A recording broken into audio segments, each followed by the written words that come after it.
I survived this long by staying out of trouble.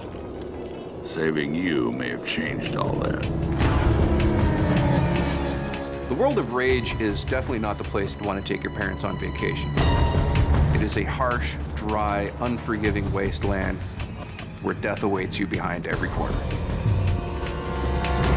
You have a world that's post-apocalyptic, where everything has been destroyed and everything is in ruin. You wouldn't want to go without a couple rocket launchers, body armor, a week's worth of food.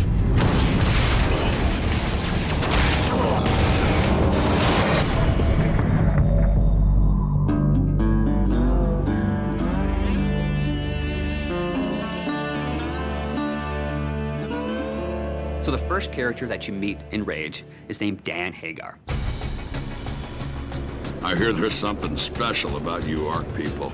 He is this fatherly character that is trying to keep the settlement safe. We knew we needed a great voice talent, and the only way to find that is look for great actors. In the initial images I saw of Dan Hagar, he had glasses, the shorts, the fishing vest, and I go, that totally reminds me of Walter Sobchak from The Big Lebowski. And I go, Tim, we need to get John Goodman. Welcome to the future. You can imagine if there was an actor from Hollywood that could survive an asteroid destroying the Earth, he would be on that list. Get to town. It'll be safer there. You can feel his fatherly ways. You can feel that he's got this tough interior. It really was a great combination. Sound really is half of your experience. The first half is being taken in with your eyes. The second half is being taken in with your ears. You should be able to look at something in the world, hear the sound that's coming from that, and think in your mind's ear, yes, this makes sense. This fits in the world. Gun sounds are one of the hardest things in the world to do, only because you're constantly hearing them. The shotgun is a type of weapon that when you hit the fire button and point it at someone, you really want to feel that kaboom.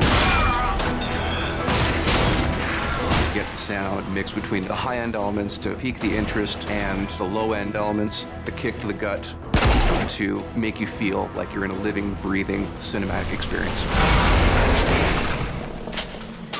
Rage is stylized realism. Visually, there was the idea of the scale that was really important. And then it was also like an idea of futurism. So it is still a believable city. You know, there was definitely a lot of visual from brutalism that has that feel that kind of relates very strongly with the authority. So I wanted to go with something that's very solid and very aggressive looking. And also we're trying to basically make the parts of this universe one cohesive environment. There was a world before, and there's a new world after that. And you have to think of like the layers between the two eras, basically. When I started this technology, I had some image in my mind of what it could do, but when the artists get a hold of this and they start working their magic on it, they produce things that, when I look at some of the scenes in Rage, I'm just, wow, that looks better than I would have thought this game could look. The technology right now allows us to paint on any surfaces at a pixel level. As an artist, I like the possibility of expressing your vision in a much higher fidelity. There's no textual limitation. The big challenge is more about when do I stop? When is it good enough that it achieves the goal? So you have to kind of find that good balance.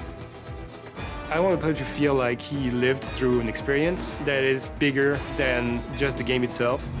Everyone who's seen the game so far has had the same reaction. It's like a visual shock.